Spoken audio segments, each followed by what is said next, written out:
성도님들은 이렇게 살면서 그 뭔가를 이렇게 잃어버려 가지고 아주 그냥 간절히 찾았던 그런 경험들 아마 있으시죠, 한두 가지. 근데 여러분 뭐 많이 잊어버리세요? 어떤 거? 요즘 뭐 이렇게 스마트폰 어디다 두고 예? 간혹 보면 여러분들 예배당에도 이렇게 두고 가시는 분들이 이렇게 있던데, 그러니까 스마트폰 잃어버리면은 여러분 이게 만약에 거기 참 뭐 여러분 사진도 들어 있고 전화번호도 들어 있고 뭐 중요한 것도 많잖아요. 그래가지고 잃어버리면 그걸 알면 어디서든지 몰라가지고 못 찾으면 막 좀 불안하기도 하고 뭐 그런 신 경험들 아마 한두 번쯤은 있지 않을까 싶습니다. 뭐 또 예전에는 요즘 뭐 하도 이게 번호키들이 많잖아요. 집 문 같은 거. 근데 얘는 열쇠가 있을 때는 이 열쇠 잊어버려가지고 집도 못 들어가고 막 그런 때도 있었죠. 예. 근데 여러분 혹시 아이를 잃어버린 경험 있으세요? 애를 잊어버려 있으세요? 예. 그러니까 뭐 다른 건 모르는데 이 애가 만약에 애를 잊어버려가지고 못 찾으면 이게 얼마나 불안하고 초조하고 두렵나 말이죠. 근데 오늘 본문이 그런 내용이죠. 이 예수님을 잃어버린 이 요셉과 마리아의 그런 이야기입니다. 근데 오늘 그 부모들에겐 정말 놀랍고 또 이렇게 걱정되고 정말 그런 이야기지만 오늘 이 사건은 우리에게는 그러니까 이 예수님의 이 자기 인식, 그러니까 예수님이 어렸을 때부터 나를 누구로 여겼느냐 하는 자기 인식, 자기 정체성, 그리고 하나님과의 관계에서 나는 누구냐 하는 것들을 그러니까 분명하게 우리에게 보여주는, 그러니까 누가복음에 나오는 특별한 이야기죠. 그래서 이 누가복음에는 이 예수님의 어린 시절의 이야기가 기록이 되어 있는데, 그 중요한 그러니까 예수님의 어린 시절 이야기를 통해 예수님이 누구신지 이걸 보여주는 얘기가 오늘 본문의 이야기입니다. 그래서 오늘 41절 42절을 다시 한번 같이 읽어볼게요. 같이 읽겠습니다. 시작. 그의 부모가 해마다 6월절이 되면 예루살렘으로 가더니 예수께서 12살 되었을 때에 그들이 이 절기의 관례를 따라 올라갔다가요. 여기서 우리가 중요하게 봐야 되는 단어가 이 해마다라는 이 단어하고 관례를 따라 올라갔다라는 단어입니다. 그래서 해마다 언제냐면 이 6월절이 되면 이렇게 나오죠. 그래서 이 요셉하고 이 마리아가 그러니까 이 예수님을 데리고 그러니까 해마다 6월절이 되면 어디로 간 거예요? 예루살렘에. 그럼 예루살렘에 왜 갔겠어요? 그러니까 성전에 간 거겠죠. 제사 지내기 위해서. 그래서 율법에 따르면 이스라엘 성인 남자는 해마다 몇 번 올라가야 되죠? 예루살렘 성전에 세 번. 언제? 그러니까 6월절 그리고 오순절 그리고 초막절 혹은 뭐 수장절, 뭐 장막절 이렇게 얘기하는 이 3대 절기.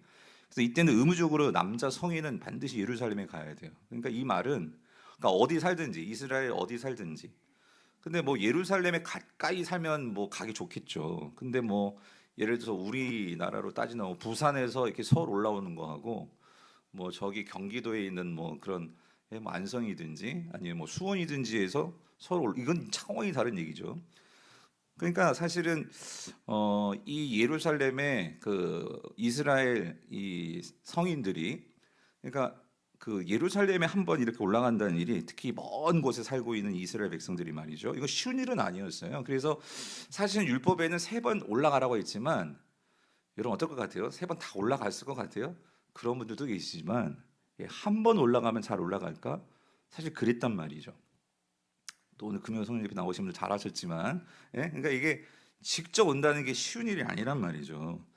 그래서 여러분 이 지도를 보시면은요, 이 지도를 보시면 이 나사렛에서 예루살렘 보이시죠? 그래서 여기 나사렛에서 여기 예루살렘까지가 이게 한 130km 정도 되는 거리예요. 근데 뭐 지금이야 차가 지면 130km는 뭐 그래도 빨리 갈 수 있겠지만 이때는 거의 걸어서 가거든요. 걸어서 움직이고 그러다 보니까 근데 특별히 보세요. 오늘 보면 다시 한번 보여주세요. 이 해마다 6월절이 되면 이 예루살렘에 갔는데 이 예수님이 이제 12살 때도 이제 갔던 거예요. 부모와 함께. 근데 그때 이제 오늘 이 중요한 사건이 일어난 거죠. 근데 이걸 보면 그러니까 요셉과 마리아는요 그런 것 같아요. 남자만 그러니까 성인 남자만 요셉만 올라가도 되는데 이게 갈 때마다 해마다 이 절기에 어떻게 갔냐면 마리아도 데리고 가고 또 누구도 데리고 가요? 예수님도 데려가고 그러니까 온 가족이 이렇게 함께 올라가서 하나님께 예배하는 이 절기를 잘 지키는 이 예수님의 부모였다는 거죠. 그래서 우리가 요셉과 마리아를 보면 그러니까 얼마나 이 경건한 신앙의 부모였는가 한 것을 알 수가 있죠. 그래서 예전에 저희도 그 이제 분당에서 이렇게 미국에서 유학 와가지고 그때 뭐 예원이가 한 6살, 5, 6살, 6살 정도 됐을 거예요. 한결이가 한 3살일 때도 그러니까 그 저희도 그랬지만 저희는 이제 용인에 살았는데 그 당시 이제 분당으로 이게 되게 특세 같은 거 하잖아요. 그러면 애기 엄마들도 그 새벽에요. 애기를 들쳐업고 이 초등학교 이 깐난쟁이 애들도 그렇고 뭐 하여튼 1학년 뭐 하여튼 뭐 그런 뭐 5살 이런 애들도 손을 잡고 이렇게 오는데 그때 우리 애들도 참 그때 생각하면 어떻게 왔는지 아무튼 아내가 데리고 온 걸 생각해 보면 참 귀하다 생각이 드는데 어쨌든 그렇게 이 어린 아이들하고도 이렇게 주님 앞에 나와서 어렸을 때부터 이게 하나님의 성전이고 아마 그러지 않겠어요? 그리고 요즘 같으면 그 아이들이 새벽에 왜 이렇게 난리를 치는지 애들은 모르겠지만 나중에는 그게 다 신앙의 추억이고 또 그런 신앙의 어떤 좋은 문화들이 그렇게 전해지는 게 아닌가. 아무튼 이 요셉과 이 마리아는 그런 면에서 참 어렸을 때부터 이 예수님에게 또 가정 안에서 신앙 교육을 잘 시키는 그런 부모였던 것 같아요. 그런데 이 12살 때에 그때도 이제 같이 올라간 거예요. 근데 여기서 이제 일이 벌어졌는데 43절 같이 읽어볼게요. 같이 읽겠습니다. 시작. 그 날들을 마치고 돌아갈 때에 아이 예수는 예루살렘에 머무셨더라. 그 부모는 이를 알지 못하고 44절 동행 중에 있는 줄로 생각하고 하룻길을 간 후 친족과 아는 자 중에서 찾대요. 그러니까 무슨 말이냐면 그러니까 예루살렘 이 유월절 절기를 마치고 이제 집에 돌아가는 거죠. 또 마침 그러니까 이게 요즘같이 엄마 아빠 손 잡고 이렇게 다니는 게 아니라 긴 이 순례의 이 행렬이 있었다고 해요. 그러니까 절기 때마다 그러니까 모든 지역에 사는 사람들이 다 예루살렘을 향해서 가니까 그러니까 그러한 여러 순례 행렬 가운데 지금 이 요셉네 가정도 껴가지고 움직이는 거예요. 그래서 이렇게 움직일 때는 자료에 의하면 그래요. 긴 순례 행진에서 보통 여자들과 아이들이 앞쪽에 이렇게 있고 남자들이 이제 그 뒤편에 서서 이렇게 오는데 사실 이제 그런 것이 이제 사실 이 특히 나사렛에서 예루살렘 오는 길도 이렇게 좀 많이 위험했다고 해요. 이게 도둑도 많고 강도들도 많고 그런 보통 이 예루살렘이 아까 보면 갈릴리 쪽에서 내려오지만 지형적으로 보면 예루살렘 산지거든요. 그러니까 이 산지 높은 지역으로 오히려 올라가는 어떤 그런 지형인데 아무쪼록 이 길이 이렇게 쉬운 길이 아니었어요. 그래서 그렇게 가다 보니까 사실은 이제 예수님 부모들은 이 예수님이 여기 40살 나오죠. 그 동행 중에 있다라고 생각했는데 이제 가다가 이제 하룻길을 간 거죠. 가고 나서 이제 같이 이제 어딘가 머무겠죠. 하루 만에 갈 수 있는 길이 아니니까. 그래서 예수님을 찾았는데 예수님이 있어 없어. 이게 없는 거예요, 없는 거예요. 난리 났겠죠. 예수님 어디 있나? 이 행렬 중에는 없는 거예요. 그래가지고 다시 온 길 이제 그 길을 따라서 이제 어디로 다시 예루살렘에 돌아간 거죠. 자, 그랬는데 자 45절 46절 보죠. 46절 45절 같이 읽어볼게요. 시작. 만나지 못함에 찾으면서 예루살렘으로 돌아갔더니 46절 사흘 후에 성전에서 만난즉 그가 선생들 중에 앉아서 그들에게도 듣기도 하시며 묻기도 하시니요. 그러니까 하룻길을 갔어요. 그러니까 하룻길을 갔다가 다시 예루살렘 오는데도 그러니까 하룻길을 걸렸겠죠. 그리고 나서 예루살렘에 와서 예수님을 찾는데 예수님을 바로 찾지 못하고 며칠이 걸린 거예요. 그러니까 사흘이 걸려가지고 찾았어요. 예수님을 찾았는데 근데 어디서 찾았어요? 예수님 어디 있는 거야? 성전에 있는 거예요. 성전에. 그래서 여러분 지난 새벽에도 말씀드렸지만 이 본문을 보면서 그런 질문이 드는 거예요. 왜 이렇게 부모들이 빨리 찾지를 못했을까? 그러니까 예수님이 꼭꼭 숨어 있어가지고 찾지를 못한 것일까? 왜 찾지를 못했을까? 왜 찾지를 못했을까요? 근데 사실 그런 것 같아요. 첫 번째는 그러니까 사실 이 부모들이요 이렇게 움직일 때 이제 다시 집으로 돌아갈 때 그러니까 이 부모들도 이제 돌아갈 때 그 지금 요셉네 가정만 있는 것이 아니라 여러 이제 다른 집들 뭐 같이 이렇게 친족들 이렇게 함께 움직이니까 뭐 요셉도 그렇고 마리아도 그렇고 이제 친한 뭐 형제 이런 사람들하고 같이 얘기도 하고 뭐 그러면서 예수님은 어디에 있을 거라 생각한 거예요. 당연하게 어디? 그러니까 아까 보면 44절에 어디에 있는 줄로 생각하고 예, 동행 중에, 그죠? 44절 다시 한번 보여주세요. 동행 중에 있는 줄로 뭐예요? 생각하고. 그러니까 당연히 있을 거라고 생각한 거죠. 당연히. 예, 당연히 있을 거라 생각하고. 그러니까 이 당연히 있을 거라는 거는 누구 생각이에요? 부모 생각이지. 예, 그죠? 내 생각이지. 그리고 예루살렘 가서 찾는 거예요. 예루살렘에서 찾는데, 근데 여러분 왜 3일이나 걸렸을까요? 근데 예수님은 3일 동안 어디 있었어요? 성전에 계셨어요. 성전에 계셨다고. 물론 성전이 넓기도 하지만, 그렇지만 그 성전 뭐 하루면 찾으면 돌아다니면 찾을 수 있거든요. 그런데 그 예수님이 성전에 계셨는데 부모 입장에서는 뭐라고 생각했던 거예요? 예수님이 성전에 있을 거라고는 상상도 못한 거예요. 생각도 못한 거예요. 그런데 예수님 어디 계셨어? 성전에 계셨어. 왜 찾지 못했을까요? 그러니까 부모 입장에서 생각한 거예요. 예.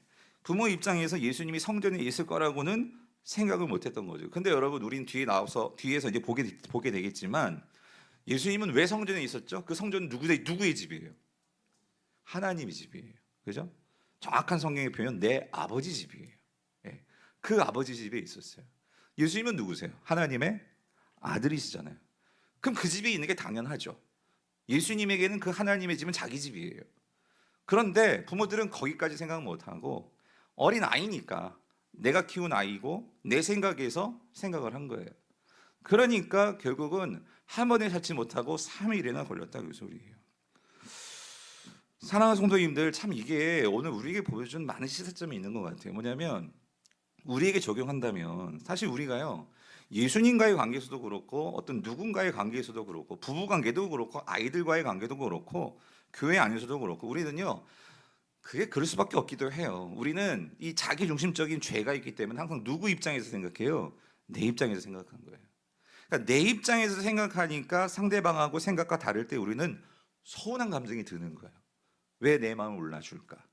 그러니까 우리는 항상 내 입장에서 보는 거예요. 내 입장에서. 그게 애가 됐건 뭐 누가 됐건. 근데 우리가 예수님을 대할 때도 사실 내 입장에서 내 기도 제목과 내 뜻대로 되어지기를, 내 뜻을 이루어 주시기를 우리는 바란다, 그 소리예요. 그런데 여러분, 신앙은요 철저하게 이 자기 중심성을 깨는 게 신앙이잖아요. 그래서 신앙은요 내 뜻이 아닌, 자, 누구 뜻을 구하는 거예요? 하나님의 뜻을 구하고 그 하나님의 뜻을 신뢰할 수 있는 게 신앙인이죠. 그래서 신앙은 이 훈련이 되어야 한다, 그 소리예요. 그러니까 내 뜻이 아닐 수 있어요. 내 뜻이 맞기도 하지만 그 뜻이 아닌 다른 뜻이 있을 수 있어요. 하나님의 뜻이 있을 수 있어요. 그거를 생각하는 그 태도요. 그거를 갖는 게 신앙인이고, 그 훈련이 되어지는 게 신앙의 훈련이라는 거죠. 그런데 이 마리아도 이 요셉도 그러니까 이게 안 되는 거예요. 이게 어려웠던 거예요. 그러니까 예수님의 입장에서 한번, 왜 그러냐면 예수님이 누구신지는 이 요셉과 마리아는 이 예수님을 낳기 이전에 이미 하나님으로부터, 천사로부터 그 계시를 받았어요, 안 받았어요? 받았어요. 예수님 누구라고? 하나님의 아들이라는 분명한 계시를 받았어요. 우리말로 말하면 우리는 하나님께 말씀을 받았어요. 우리가 어떻게 살아야 될지, 내가 뭘 고쳐야 될지, 내가 어떤 생을 깨야 될지, 우리는 매 주일마다 예배 때마다 그 말씀을 들어요. 듣는데도 결정적으로 어떤 나에게 있어서 직접적인 문제를 당하면 우리는요 그 말씀대로 생각하는 게 참 쉽지 않더라는 거예요. 그런 면에서 오늘 말씀은요, 그러니까 그래도 참 사흘이 걸려서 찾았다는 건 정말 천만다행이죠. 그런데 이게 더 오래 걸릴 수도 있어요.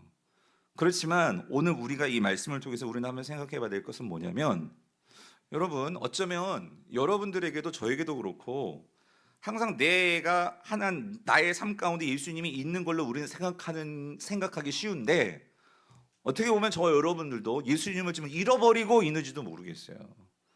삶 속에서 예수님이 나와 함께 한다고 생각했는데 알고 보면 내 생각대로 살았어요.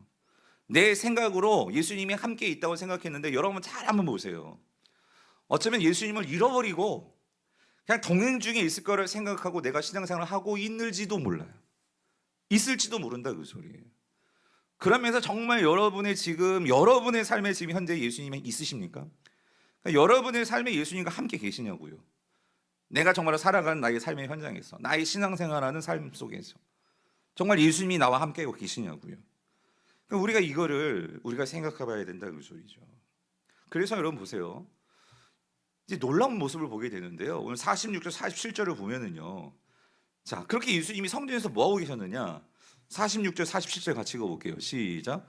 사흘 후에 성전에서 만난즉 그가 선생들 중에 앉으사 그들에게 듣기도 하시며 묻기도 하시니 듣는 자가 다 그 지혜와 대답을 어떻게 해요? 놀랍게 여기더라. 그래서 예수님이 뭐 하고 계셨냐면요. 그러니까 3일 동안 그 성전에서 종교 지도자들하고, 그러니까 성경 하나님의 말씀을 가르치는 교사들하고 선생들하고 뭐 하고 있냐면 대담을 하고 있는 거예요. 대담. 그래서 그들이 하는 말을 듣기도 하고 또 예수님이 어떻게 해요? 그걸 듣고 나서 질문하기도 하고 이런 모습이에요. 그래서 이 모습을 보면은요, 이 모습은요, 예수님은요 지금 어린 몇 살이에요? 12살짜리 소년이에요. 근데 그 소년이 그 아주 지긋한 이 율법의 학자들, 선생님들과 말씀을 놓고 토론을 하고 있는 거예요. 토론을. 어떻게 보이세요? 이게 저는 학생 같지가 않아요. 예. 오히려 교사같이 그들을 가르치고 있는 것 같아요. 듣기도 하고 그리고 그들에게 묻기도 하고 이런 모습을 보이고 있다 그 소리죠. 그래서 이거는요, 지금 이 모습은 그가 선생들 중에 앉아 있다라는 표현은요, 이거는 예수님이 어떤 어린 아이 같은 그런 모습은 아니에요. 오히려 어떤 선생의 모습 같아요. 그래서 사실 학생은요, 배우는 사람은요, 유대인들의 표현에는 이런 표현을 씁니다. 그 선생의 발 아래에 앉아라는 표현을 씁니다. 그래서 여러분 누가복음 10장 39절을 보면 마리아가 예수님 그 발 아래에서 그 하나님의 말씀을 배우는 장면이 나오는데 이렇게 나오죠. 그에게 마리아라는 동생이 있어 주의 어떻게 해요? 발치에 앉아. 그러니까 발 가까이에 앉아 그의 말씀을 뭐예요? 듣더니요. 이 표현이에요. 그의 발치에 앉았다. 이게 보통 선생과 학생의 관계에서 학생이 그 말씀을 듣고 혹은 질문하고 할 때의 그 표현이에요.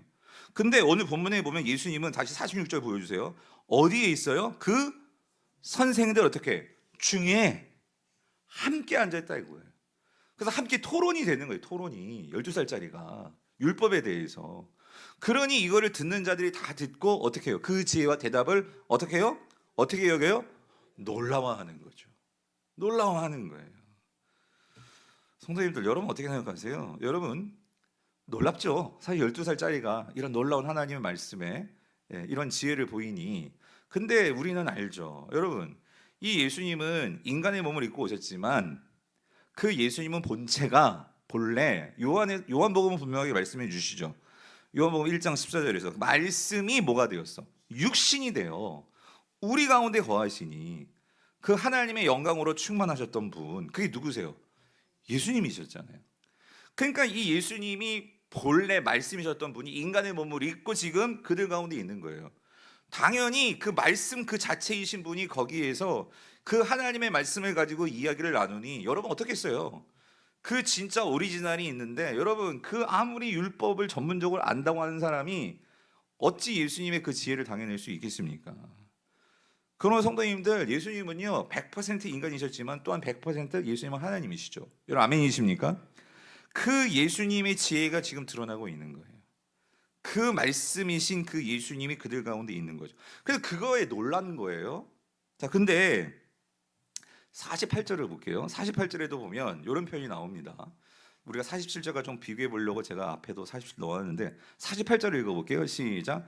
그의 부모가 보고 놀라며 그의 어머니는 이르되 아이야 어찌하여 우리에게 이렇게 하였느냐 보라 내 아버지와 내가 근심하여 너를 찾았노라요. 자 여기서요 성도님들 우리 성경이 그냥 그러니까 47절에서도 거기 있는 교사들이 예수님의 그 지혜에 놀란 거죠. 그죠? 이것도 놀란 거고 48절에서도 그의 부모가 이 교사들하고 종교 지도자들하고 하나님 말씀을 놓고 이게 토론하는 거를 보아서 놀랐겠죠. 놀랐는데 이 놀란 게 같은 놀램이냐고요. 단어가 달라요. 우린 똑같지만 헬라어를 보면 두 단어가 분명히 달라요. 앞에 있는 단어는요, 이거는요 정말 경탄하는 거예요. 그래서 이거 엑스팀이라는 이 단어 아주 화들짝 놀라는 거예요. 너무나 뛰어나면 이제 압도당하는 그러한 경탄의 놀라움이죠. 근데 지금 그의 부모, 이 지금 요셉과 마리아의 놀람은 다른 단어거든요. 에크플레스라는 이 단어는요 이런 거예요. 그러니까 그 어떤 사건을 겪고 나서 이게 어쩔 줄을 몰라서 발을 동동거리면서 걱정했고 염려했었거든요. 그래가지고 그런 상태에서 봤더니 놀란 거예요. 여기는 놀램도 있으면서 안심되는 부분도 있죠. 없어진 줄 알았는데 있으니까. 근데 얼마나 놀랬냔 말이에요. 이거 없어졌으면 어떻게 될 뻔했어요. 그런 놀램이라는 거예요. 자, 근데 여러분, 그러니까 이 부모들은 근데 한 가지, 여러분 물론 당연히 예수님을 낳았고 키웠고 했으니 그 예수님에 대한 내 아들로서의 어떤 그러한 감정이 나올 수 있어요. 충분히 이해가 돼요. 근데 여기서 한 가지, 그러면서 이제 이 엄마 마리아가 예수님을 어떤 면에서 꾸짖습니다. 뭐라고 꾸짖냐면 이렇게 꾸짖죠. 뭐라고? 어찌하여 어찌하여, 아니요, 그 앞에 말씀 48절, 어찌하여 우리에게 이렇게 걱정하게 만드느냐, 놀라게 만드느냐, 그죠? 그러면서 보라, 네 아버지와 내가 얼마나 근심했는지, 너를 얼마나 애타게 찾았는지 넌 모르겠니? 하면서 이렇게 꾸짖는 거예요. 자, 근데 여러분, 여기에 대해서 예수님께서 뭐라고 말씀하셨을까? 여러분 49절 같이 읽어볼게요. 49절 같이 읽겠습니다. 시작. 예수께서 이르시되 어찌하여 나를 찾으셨나이까? 내가 내 아버지 집에 있어야 될 줄을 알지 못하셨나이까? 라고 묻는 거예요. 이게 어떻게 보면 조금 여러분 버릇없어 보일 수도 있는데, 엄마 죄송해요, 많이 걱정하셨군요, 이렇게 말할 수도 있겠지만, 근데 예수님은 약간 여기서 어떤 면에서는 그 어머니를 약간 꾸짖는 듯한 그런 약간 그런 뉘앙스로 마리아에게 말합니다. 왜 나를 찾냐고. 왜 그러냐면 난 지금 당연히 있어야 할 곳에 있었다, 그 소리죠. 그 있어야 할 곳이 어디예요? 자, 누구 집에? 아버지 집에 있어야 하는 거. 그거 엄마 모르십니까? 라고 다시 반문하는 거죠. 자, 근데 여러분 여기서요, 중요한 거. 아버지 집인데 하나님 집이죠. 근데 어떤 아버지래요? 누구 아버지래요? 내 아버지라는, 내 아버지. 내 아버지. 성도님들, 이 유대인들이요, 하나님을 아버지라고 말하는 이 당시에 이게 쉬운 일이 아니었어요. 유대인들은 근본적으로 하나님을 어렵게 생각하고, 그러니까 하나님에 대해서 이름도 제대로 못 부르죠. 그래서 아도나이라고 부를 정도로, 여호와라는 단어도 못 써요. 아도나이라고 하나님의 이름을 부를 정도로. 그러니까 이 하나님에 대해서 이렇게 아버지라고 부르는 이 당시 어떤 그런 문화 배경 속에서는 이거 정말 이상한 거거든요. 근데 이 12살짜리 애가 하나님 보고 아버지라는 거예요. 그런데 여러분, 여기서 우리가 분명히 알 수 있는 것은요, 그러니까 예수님은요, 하나님과의 관계에서 내가 누구인지에 대한 분명한 이 정체성을 어렸을 때부터 알고 있었다, 그 소리죠. 그러니까 이 땅에 오실 때부터, 그리고 이 땅에서 성장해 나아가시면서 예수님은요, 근본 본체 하나님이셨어요. 그리고 그 하나님 품에서 독생하신 하나님의 아들이신 거예요. 마리아를 통해서 육신의 몸으로 나오셨지만 그 예수님은 분명한 자기 정체성이 있으셨다는 거예요. 나는 누구예요? 하나님의 아들이라는 거죠. 그래서 예수님은요, 지금 내 아버지 집에 있어서 그 아버지 집에서 하나님과의 그 관계에서의 이 친밀함이 어디서 나오냐면 이 아버지 집에 있음으로 인해서 나는 여기서 너무나 편안하게, 그리고 나는 여기에서 그 하나님과 함께하는 그 은혜와 사랑을 누리면서 지금 이 집에 있었는데 왜 그렇게 불안해 하십니까? 왜 그렇게 두려워하십니까? 왜 그렇게 염려하셨습니까? 라고 묻는 거죠. 사랑하는 성도님들, 예수님은요, 그러니까 이 12살 때부터 내가 누구인지, 그러니까 하나님과의 관계에서 하나님은 나의 아버지시기에, 그래서 예수님은요, 항상 그 아버지의 뜻을 생각하며 이 어린 시절부터 십자가에 달려 죽으시는 그때까지 그 하나님의 뜻 안에서 벗어남이 없이 내가 누구이냐? 나는 누구예요? 하나님의 아들로서 그 하나님의 뜻을 이루시기 위해서 이 땅에 온 하나님의 아들이라는 이 분명한 정체성이 있다 보니 그 예수님은 이 세상에서의 삶을 분명하게 그 삶을 살아가는 예수님의 모습을 우리가 보게 된다는 거죠. 그래서 성도님들, 우리가 나중에 누가복음 22장 거기 가면 예수님이 겟세마네 동산에서도 마지막 십자가를 앞두고 기도를 하시잖아요. 거기서 그런 기도를 하시죠. 아버지의 뜻이거든. 그러니까 아버지의 뜻이거든. 그러니까 내 원대로 마옵시고, 그죠? 아버지의 원대로 하시라고 그 겟세마네 마지막 그 땀방울이 핏방울이 될 정도로 기도하는 그 순간에서도 항상 누구를 먼저 생각하시냐면 누구를 먼저 생각하세요? 아버지를 먼저 생각하시네. 그 관계가 이 12살 이 소년, 그러니까 예수님이 어린 시절부터 항상 그 하나님과의 관계 안에서 그 삶이, 예수님은 단 한순간도 변함없이 그 예수님의 정체성이 분명하니까 그 사명까지 이어지는 그 삶을 예수님은 우리에게 보여주시더라는 거죠. 사랑하는 성도님들, 사실 이게 정체성이거든요. 그러니까 내가 누구냐, 그러니까 분명히 예수님은요, 하나님과의 관계에서 그 하나님의 아들이라는 분명한 정체성을 가지고 이 땅에 오셨고, 그리고 그 정체성 안에서 하나님의 뜻을 이루기 위해서 그 삶을 사셨던 분이 예수님이신 거죠. 그러면서 오늘 저와 여러분들에게도 우리가 이 땅을 살면서요, 그러니까 예수님의 삶에서 단 한 번도 흔들림이 없는, 예수님은 그 어린 시절부터 공생의 삶 속에서 십자가에 달려 죽으실 때까지 그의 삶이 항상 변함없이 흔들림이 없이 예수님은 그 삶을 사셨다, 그 소리예요.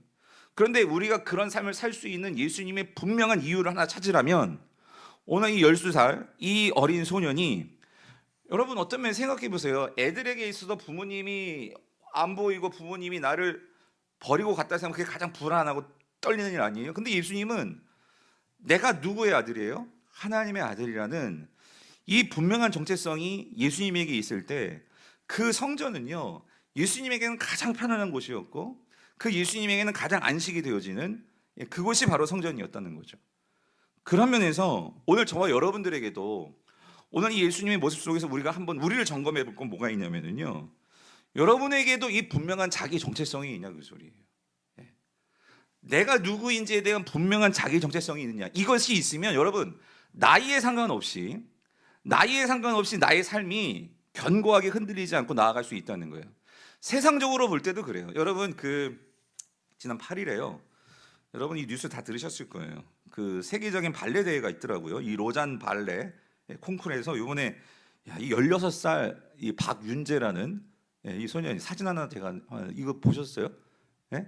16살에 16살 이 친구인데, 16살이 고1이거든요.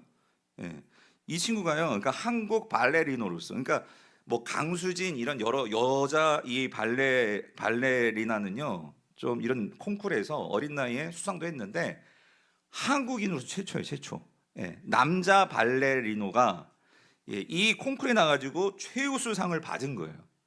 근데 제가 오늘 이 설교까지 이걸 갖고 왔냐면, 왜 인용을 하냐면, 이 친구가 우승을 하고요, 인터뷰를 했는데, 인터뷰 한번 들어보세요. 이런 말을 해요. 즐기자는 마음으로, 그러니까 얼마나 떨렸겠어요, 여러분. 이 무대가 뭐 하루에 한 12시간씩 연습했다고 하더라고요.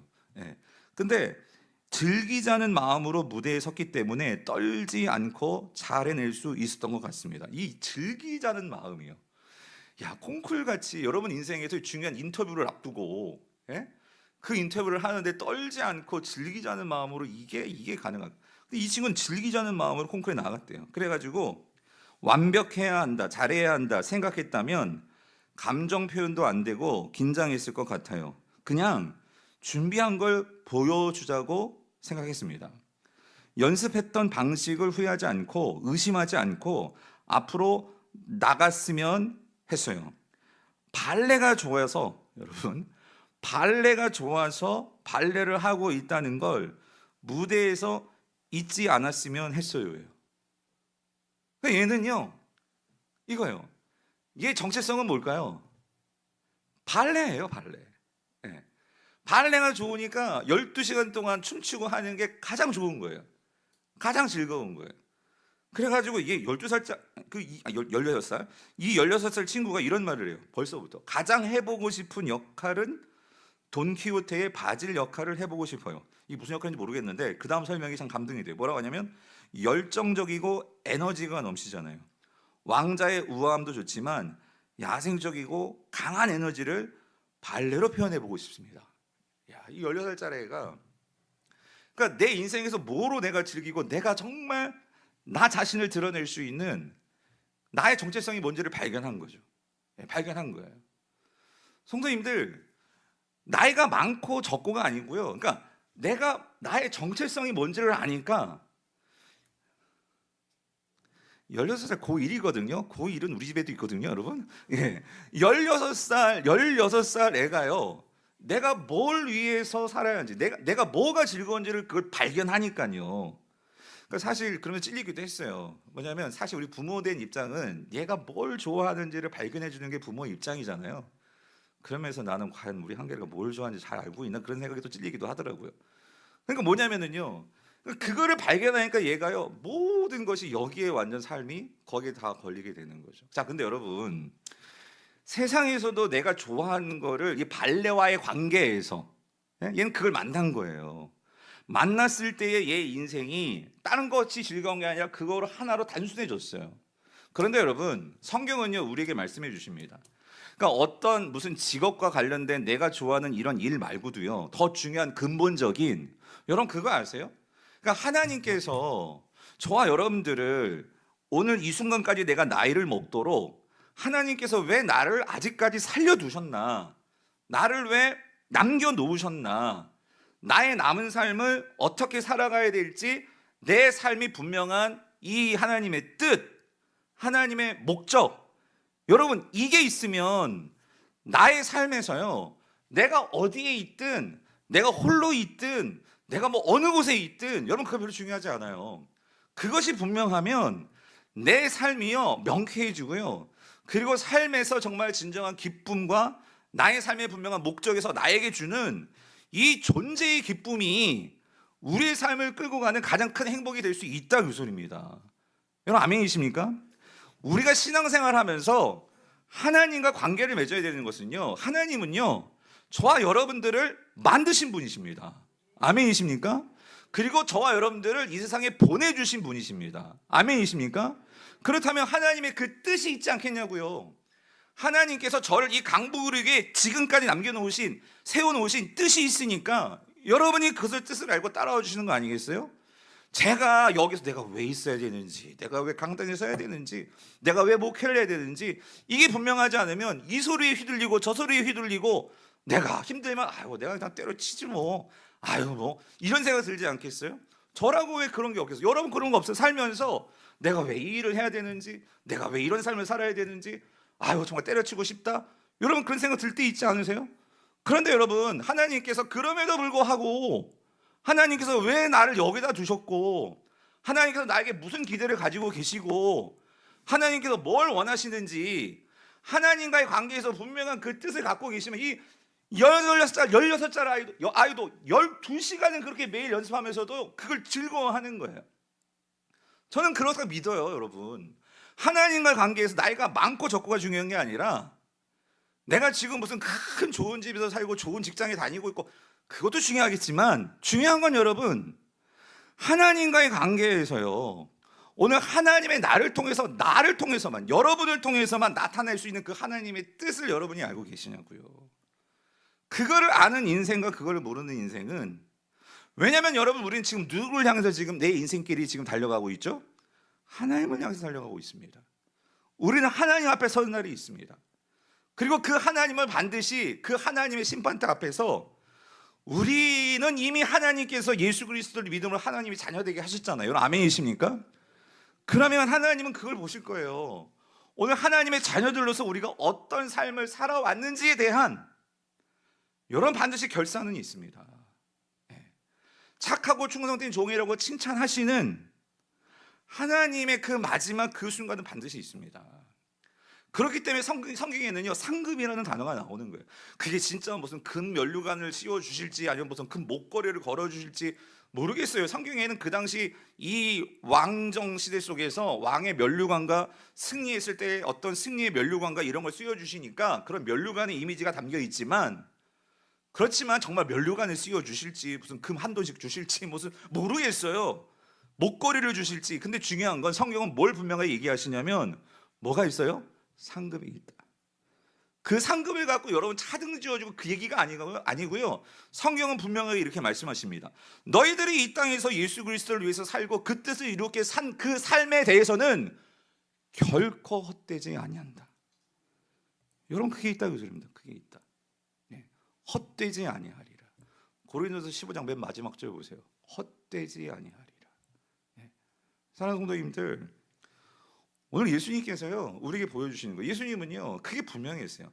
12살 때부터, 아니 이 땅에 나실 때부터. 그래서 예수님은요 어떤 면에서 그쵸, 예수님이 그 어린 아기가 뭘 알겠습니까? 그런데 예수님은 날 때부터 이 땅에서 어떻게 살아가야 될지, 그래서 예수님은요 우리가 너무나 잘 아는 그 구유에 누이신 아기, 여러분 그 있을 곳 없어가지고 그 구유에 누이시면서까지 그렇게 이 땅에서 사람들에게는 가장 낮고 천하고 별로 주목받지 못할 그런 인생처럼 보이는 그런 허접한 곳에서 나지만, 그런데 그곳에 누가 찾아와요? 동방박사들이 찾아오고 목동들이 찾아오고 그 모든 사람들이 그 앞에 나와서 경배하는 그 모습을 우리에게 보여주신 분이 바로 예수 그리스도이셨죠. 그러면서 성도님들, 저는요 여러분의 삶 속에서요 우리가 정말 이 질문이요, 내가 누구냐, 예? 그러니까 내가 왜 존재하냐, 내가 뭘 위해서 지금 이 자리에 앉아 있고 하나님께서 나를 왜 아직 이 자리, 이 직분으로 여러분들을 불러놓으셨는지에 대한 그 답을 찾아가시면서 그 삶을 살아가시는 저와 여러분들이 수 있기를 정말로 축원합니다. 하나님은요 그걸 알려주시기를 원하시고, 우리 인생의 행복은요 내가 일확천금을 쌓아놔서 행복한 것이 아니고요, 여러분 그 돈을 가지고 뭐 할 건데요? 그러니까 내가 왜 벌었고 내가 왜 가졌고 내가 무슨 삶을 살아야 될지에 대한 분명한 하나님의 뜻, 하나님의 목적, 그거를 아는 사람이 여러분 가장 행복한 사람입니다. 그런 면에서 여러분 이 땅에서요 가장 큰 기쁨을 가지신 분이 누구십니까? 예수님이신 거예요. 인간의 눈으로 보면 십자가에서 죽으시는 것이 가장 어떻게 비참하고 고통스러운 모습이지만, 예수님은요 가장 행복한 분이셨죠. 믿으십니까? 그래서 자, 이런 예수님이신데, 근데 여러분 오늘 50절 보세요. 50절. 그런데 인간은 그걸 깨닫지를 못하는 거예요. 50절 같이 읽어보겠습니다. 시작. 그 부모가 그가 하신 말씀을 뭐예요? 깨닫지 못하는 거예요. 뭘 깨닫지 못해? 예수님께 뭐라고 말씀하셨어요? 다시 한번 보세요. 뭐라고 말씀하셨죠? 49절. 어찌하여 나를 찾냐고요? 내가 어디 있었어요? 내가 내 아버지 집에 있어야 될 줄을 알지 못하십니까? 라고 묻는데, 부모는 이걸 깨닫지 못하는 거예요. 근데 이게 참, 이게 어떤 면에서는 이게 아이러니예요. 뭐냐면은 마리아와 요셉은요 정말 대단한 경험을 한 사람들이잖아요, 그죠? 특별히 우리가 누가복음을 보면 누가복음에서는 이 마리아가 그 경험을 하죠. 그래서 마리아가 예수님을 이제 잉태하기 전에, 출산하기 전에, 그러니까 천사가 찾아왔잖아요. 천사가 찾아와가지고 뭐라고 말했냐면, 여러분 누가복음 1장 31절 33절 같이 한번 읽어볼게요. 시작. 보라, 네가 잉태하여 아들을 낳으리니 그 이름을 예수라 하라. 그가 큰 자가 되고, 여기 나오죠, 지극히 높으신 이의 뭐요? 아들이라 일컬어질 것이요, 주 하나님께서 그 조상 다윗의 왕위를 그에게 주시리니 영원히 야곱의 집을 왕으로 다스릴 것이며 그 나라가 어떻게 해요? 무궁하리라 라고 분명히 천사가 말해줬잖아요. 그래서 그 당시는 마리아가요 어떻게 감히 제가 그럴 수 있겠습니까? 하지만 당신의 종의원이 말씀대로 될 것을 내가 믿습니다라고 말을 했어요. 그때는 믿는 것 같았어요. 그런데 여러분 참 인간이 그렇단 말이에요. 그때는 이 소녀 아마 한 15살, 그때 예수님 나이, 아니 엄마 나이도, 마리아 나이도 그 정도 됐었을 거예요. 16살, 17살? 근데 그 마리아도 그때 얼마나 떨립니까? 내가 남자를 모르는데 내가 애를 뵌다고 하니, 이런 일을 당하면 여러분 잘 아시잖아요. 내가 아무런 결혼도 안 했는데 그렇게 되면 그 당시엔 돌 맞아 죽을 일이잖아요. 그런데도 하나님께서 하신 일이니까 종이요, 내가 당신의 종이오니 그렇게 될 줄 믿습니다 하고 그걸 받아들였는데, 그런데 여러분 이런 말씀을 드렸지만 시간이 지나면서 여러분 이게 인간이에요. 이 말씀이 계속해서 내 안에서 올려야 되는데 이걸 뭐 하고 있었어요? 까먹은 거지. 잊어버린 거지. 그런데 여러분 이게 잊어버리는 게 여러분 이렇습니다. 그러니까 우리가 살면서 하나님의 말씀이라는 게요, 자, 이런 순간이 나에게 있어도 정말 여러분 그렇잖아요. 애를 잃어버렸어. 내가 정말 그렇게 내가 낳았고 길렀고 얼마나, 그러니까 내 아들 맞죠. 아들같이 예수님을 그렇게 생각하면서 지냈을지도 몰라요. 그러나 그 예수님은 누구 아들이에요? 하나님의 아들인 걸 분명히 예언을 받았잖아요. 그렇지만 우리의 삶을 살다 보면, 익숙해지다 보면 예수님은 하나님의 아들보다도 누구 아들처럼 생각하기 쉬웠다? 누구 아들? 내 아들. 내 아들. 여러분 이게 우리가 좀 생각해 볼 문제예요. 신앙생활을 하면서 하나님께서 처음 나에게 은혜 주실 때는요, 모든 게 감사해요. 막 감사합니다. 목사님 시켜주시는 대로, 집사님 말씀하시는 대로 뭐든지 처음에는. 근데 내가 조금 신앙이 이제 조금 물이 들고 좀 교회에서도 뭔가 좀 알게 되고 하면은요, 그때부터는요 무슨 생각이 나와요? 내 생각이 나와요. 내 주장이 나와요. 그러면서 우리가 뭐예요? 하나님이 주셨던 그 첫사랑, 첫 은혜를 잃어버리기 쉽다, 그 소리예요. 이게 여러분, 하나님께서 천사를 통해서 놀라운 기적으로 보여주신 것도 잃어버릴 망정이니, 여러분이 우리가 주일날 하나님께서 여러분들에게 어떤 감동을 주실 때 있잖아요. 예? 그래가지고 나가실 때 목사님 은혜 받았습니다 하지만 여러분 그 은혜가 얼마나 갈까요? 여러분 그 말씀이 얼마나 남아있을 수 있을까요? 예. 사랑하는 성도님들, 마리아가 그랬다, 그 소리. 마리아가. 그래서 여러분 오늘 우리는요 참 이게 중요해요. 우리가 진정으로 하나님께서 그신 하나님의 뜻, 하나님의 계획 우리가 알고자 여러분 이 금요일 나오신 거 아니에요? 기도하고 그 하나님의 뜻으로 살고자 나왔는데, 중요한 건 여러분 이거예요. 우리가 하나님의 말씀을 받았다면, 여러분 하나님의 말씀은요 한번 감동과 감정으로 그렇게 새겨지는 말씀이 아니라, 그래서 우리가 항상 그 말씀을 가지고, 정말 중요한 건 이겁니다. 하나님의 말씀이요, 정말 이 말씀이 진짜냐 가짜냐는요 제가 주일에 이번 돌아온 주일에 설교하겠지만, 여러분의 삶의 현실의 어떤 시련과 맞닥뜨릴 때 여러분 그 말씀이 진짜냐 가짜냐가 여러분에게 판가름 나는 거예요. 내가 살면서요 정말 감당하기 어려운 시험이 내게 찾아올 수 있어요. 어떤 문제가 일어날 수 있어요. 내가 생각했던 것과는 완전히 다른 그런 어떤 문제의 결과가 나에게 닥칠 수가 있어요. 그때 내가 정말 이 말씀, 하나님께 받은 말씀을 가지고 주님 믿습니다 하고 나아가는 것이 정말 믿음이고, 그런 상황과 맞닥뜨림 없이 그냥 좋은 말씀, 그냥 내 마음에 감동이 되는 말씀, 여러분 그 말씀은요 여러분의 삶 속에서 진짜 어려움이 왔을 때 그 말씀이 튀어나와야 되는데, 그런 상황과 부닥침이 없으면은요 그냥 말씀은요 그냥 표구, 그냥 이렇게 집에 이렇게 걸어오는 말씀, 이런 말씀으로 끝나기 쉽다, 그 소리예요.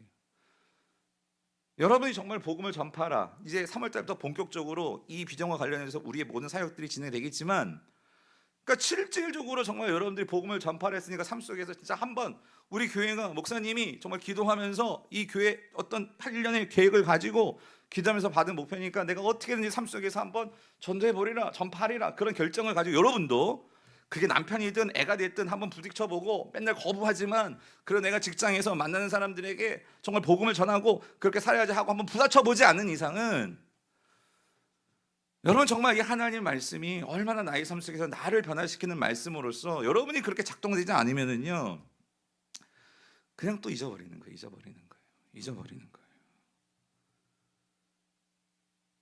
그러면 여러분 말씀은요 이게 삶하고 연결되어서 여러분이 그거를 못 지킬 수도 있어요. 하지만 그 삶과의 그 삶의 현장 속에서 그 말씀을 가지고 여러분이 부닥쳐봐야 된다, 그 소리입니다. 부닥쳐봐야 된다, 그 소리예요. 오늘 마리아는요 그런 면에서 오늘 이 사건은요 마리아에게는 너무나 중요한 일이었어요. 뭐냐면 마리아가요 정말 이 아들을 내 아들이라고 생각하고 만약에 그렇게 품고 평생을 만약에 그렇게 계속 살았다면, 여러분 예수님을 십자가에 죽게 그렇게 예수님을 둔다는 거는요 이 엄마에게는 엄청난 충격이고, 신앙이 있다고 하지만 그 예수님을 내어드리는 거, 여러분 이거 쉬운 일 아닙니다. 우리가 신앙이 있다고 하지만 정말로 그 신앙을 가지고 정말 주님께 그게 내 물질이 됐건, 내 건강이 됐건, 내 삶이 됐건, 내 양심이 됐건, 내 자존심이 됐건, 신앙 앞에서 그거를 내어놓는다, 여러분 이거 쉬운 일 아닐 거예요. 그냥 평상시에는 너무나 좋죠. 근데 철저히 여러분이 어떨 때는 여러분의 인격이 무시당할 때도 있고요, 여러분의 자존심이 깎일 때도 있고요. 그럴 때 예수님을 내놓고 내가 그거를 정말 내놓을 수 있을까? 여러분 그게 오늘 사실 이제 이 마리아가 그의 삶 속에서요 부닥치게 될 여러 가지 일들이에요. 그런데 오늘 이런 일들이 마리아에게는 다시 한번 중요한 그의 마음 가운데 새겨지는 일이죠. 예수님은 누구 아들이에요? 내 아들 이전에 누구 아들이에요? 하나님의 아들이에요. 그거를 마음속에 새기는 사건이었어요. 그래서 여러분 마리아가 사실 이 점에서요 천주교는 좀 너무 앞서 나가요. 마리아를 막 숭배를 하고 마리아는 죄가 없다까지 얘기하고 그런데 그거는 오늘 사건을 보면은 저는 그거는 말이 안 되는 것 같아요. 왜냐하면 마리아가 많은 실수들을 하거든요. 예. 그런 걸 보면은 마리아가 이 동정녀 마리아가 정말 귀한 여인이지만 막 신격화까지 되기는 어려운 부분이 있어요. 막 승천하고 막 죽지도 않고 승천하고 그건 조금 너무 과한 것 같아. 그런데 그렇지만 우리가 인정해야 될 것은 마리아는요 궤도전환 수정되어지는 부분에서 빨랐던 것 같아요. 여러분 오늘 51절을 보세요. 51절을 보니까 보세요. 같이 읽어볼게요. 시작. 예수께서 함께 내려가사 나사렛에 이르러 순종하여 받으시더라. 그 어머니는 이 모든 말을 어떻게 해요? 마음에 두었다. 그 소리. 마음에 두었다. 그래서 여러분 그거 한번 생각해 보셨어요? 어떻게 누가가 예수님의 이 어렸을 때의 이야기를 알 수 있었을까요? 이 누가복음 누가 썼어요? 누가가 썼잖아요. 제가 그런 생각 해봐요. 누가가 어떻게 이러한 예수님의 어린 이때 일들을 어떻게 알 수 있었을까요? 여러분, 저는 누가가 마리아를 인터뷰했을 것 같아. 진짜 그랬을 것 같아. 그러니까 이 예수님 누가는요 역사적인 그런 입장에서 원래 직업이 의사잖아요. 그래서 많은 자료들을 이제 모으잖아요. 특히 베드로뿐만 아니라 바울에게 누가는 바울의 영향을 많이 받았다고 하는데, 그러니까 바울에게 어떤 그런 예수님의 어떤 그런 말씀들, 계시의 말씀들을 받기도 하고 또 베드로와 어떤 그런 관계 속에서. 근데 여러분 보세요. 마태도 예수님이 이런 얘기 모르고요. 요한도 이런 얘기 적어놓지 않았어요. 근데 어떻게 그러니까 어떻게 누가가 이런 얘기를 적어 놓았을까? 분명히 마리아에게 이런 이야기를 들었을 것 같아요. 그래서 마리아가 얘기해 줄게. 나 정말 그때는 진짜 예수님 이해 못했거든. 그런데 나중에 그런 찬찬히 얘기를 해주면서 그때 그 사건이 뭐라는 거예요. 그 사건 이후로 집에 돌아와서 찬찬히 생각해봤는데 맞아. 그때 그 가브리엘 천사가 내게 찾아와서 아까 우리가 했던 누가복음 1장의 그 말씀, 그 예수가 하나님의 아들이셨고 그 예수가 이 땅에 온 것은 어떤 나라의 왕으로 오신 거예요? 하나님의 나라. 그 나라의 왕으로 오신 게 바로 예수님이셨어. 그러니까 마리아는요 여기서 중요한 건 이거예요. 실수할 수 있어요, 여러분. 여러분 우리가 살면서 신앙생활을 넘어지고요 예수님 잃어버릴 때 많아요. 여러분 안 잃어버렸어요? 저도 많이 잃어버렸어요. 나의 삶 속에서 예수님 잃어버리고 내가 왕 돼가지고 나를 드러내려고 하고, 여러분 얼마나 그런 적 없어요? 그런데 그러면서도 우리 신앙생활을 어때요? 다시 말씀을 묵상하고 예배 시간에 이런 말씀을 듣고 하면 정신 차리는 거 아니에요? 그리고 이 예수가 누구 아들? 내 아들이에요? 여러분 이 담임 목사직이 무슨 이 교회 내 거예요? 주님의 교회고 하나님의 아들이시고 정말 하나님의 나의 인생에 책임져 주시는 거고, 이 모든 것을 깨달을 때 내가 다시 한번 그걸 어떻게 해요? 이 모든 말을 어디다 다시 둬요? 내 마음에. 내 마음에. 그 마음에 두고 다시 생각하고 묵상하고 그러면서 이게 나의 욕심인지 나의 어떤 주장인지 나의 고집인지 나의 자존심인지 내 뜻인지, 내 뜻이라면 하나님 잘못했습니다. 정말 주님이 나의 왕 되시고 내가 정말로 나를 내어놓고. 그래서 여러분 우리 성도들은요 여러분 이거예요. 우리 많은 인생에서요 예수님 잃어버려요. 그런데 그 예수님을 잃어버리지 않고 다시 찾기 위해서 예수님이 누구신지를 알아야 되는데, 그러기 위해서 우리가 필요한 게요 여러분 말씀은요 한 번 듣고 깨달아지는 게 아닙니다. 삶 속에서 그 말씀을 가지고 여러분 삶이 말씀과 부닥쳐야 돼요. 그래서 그런 말씀과 삶이 부닥침 속에서 그 말씀이 잊혀지지 않도록, 그래서 우리는 매일매일 그 말씀을 가지고 훈련을 받는 거예요. 사실 여러분 제자 훈련이 뭡니까? 제자 훈련은요 평생토록 우리가 해야 될 훈련이에요. 뭐냐면 제자 훈련 핵심은 이거예요. 예배 시간에서만 이게 들려지는 말씀이 아니라 실질적으로 그 말씀을 가지고 살아내는 게 어떤 삶이냐. 그래서 아마 지금 제자 훈련하는 우리 청년들 텐텐텐 엄청나게 힘들 거예요.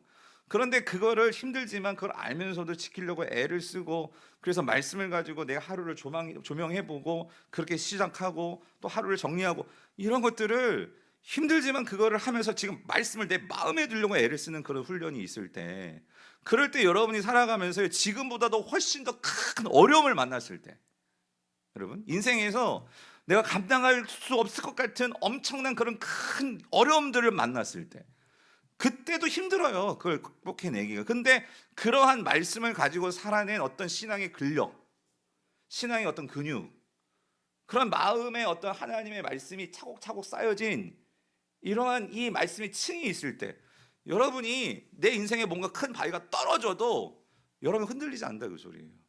그런데 그게 없으면 큰 바위가 내 인생에 떨어져요. 그럼 쫙쫙 갈라져 나가는 거지 그냥. 예. 무너지는 거예요. 예. 사랑하는 성도님들 이 말씀 하나만 읽고요. 그래서 여러분 여호수아 1장 8절. 여호수아가 여러분 우리 여호수아 말씀 보면서 우리가 지난 달에 우리가 묵상했잖아요. 어떻게 그 두려움 속에서 그 가나안 땅 이미 막 그 아낙 자손들 거인들이 있는데 이거 어떻게 싸워 나가냐 말이에요. 그럴 때 하나님께 주신 말씀은 칼 갈아라, 무기 바꿔라, 갑옷 입어라. 그게 아니라 뭐였어요? 이 율법책을 어떻게 해요? 네 입에서 떠나지 말게 하며. 그러니까 이 떠나지 말아야 되는데 우리가 너무나 아는데 너무나 쉬워 보이는데 어려운 거 뭐예요? 이 율법책을 떠나지 않게 만드는 거. 내 입에서 떠나지 않게. 이게 뭐예요? 계속 내 마음속에 새기는 거잖아요. 그 말씀을 계속해서 제자훈련 하면서요. 제가 지금 청년들 제자훈련 하는데 제일 안 되는 게 좀 암송이더라고요. 암송. 여러분 머리가 잘 들어가면 암송 잘할 것 같죠? 오히려 우리 장년들이 더 열심히 잘 외우시더라고. 예? 여러분, 그러니까 이게요. 내 삶 속에서 항상 그 말씀을요 암송하면서 그래서 그냥 기계적인 암송이 아니라 그 말씀이요 내 마음에 와 닿아서 내 머리에 내 마음에 이런 세포들 내 모든 신경들을요 이렇게 쭈삣쭈삣하게 그 말씀이 이런 말씀이었구나 이게 깨달을 때가 있단 말이에요. 깨달아질 때. 그렇죠? 그럴 때 그게 뭐예요? 그게 묵상이라는 거예요. 묵상하여 그러니까 묵상이 있으면은요 내 삶에서 이제 어떤 삶이 이렇게 부닥칠 때 예수님을 잃어버렸어. 이거 얼마나 큰일이야. 근데 말씀을 생각하니까 예수님은 누구세요? 하나님의 아들이세요. 그럼 하나님의 아들이라면 어디에 계실까? 어디 계시겠어요? 하나님의 집에 계시겠지. 깨달은 사람은 반드시 그러니까 바로 어디로 갔을까요? 성전으로 가는 거예요. 여러분 이게 지혜입니다. 하나님 말씀이 있을 때 하나님의 마음을 알아서요 내가 뭘 선택해야 될지 어디로 가야 될지 그러니까 이게 보이느냐 안 보이느냐가 인생에서요 돌고 돌고 돌아갈 수도 있지만 이게 분명히 보이면 크게 좌로나 우로나 치우치지 않고 그래서 우리가 갈 수 있다는 소리죠. 그게 뭐예요? 형통하리라. 오늘 이런 은혜가 저 여러분들께 정말 축원합니다. 그래서 오늘 이 밤이 다른 그 무엇이 아니라 주님 내가 예수님 잃어버리지 않게 하여 주옵시고 오늘 내가 정말 예수님 꼭 붙들고 인생길 잘 갈 수 있도록 여러분 혹시 예수님 잃어버려가지고요 마음이 서운하거나 막 마음에 막 그냥 놀람이 있거나 그런 분이 계시다면 오늘 다시 예수님을요 다시 성전으로 찾아가서 오늘 이 자리에서 그 예수님 만나고 위로 얻으시는 여러분 되시기를 축원합니다. 그래서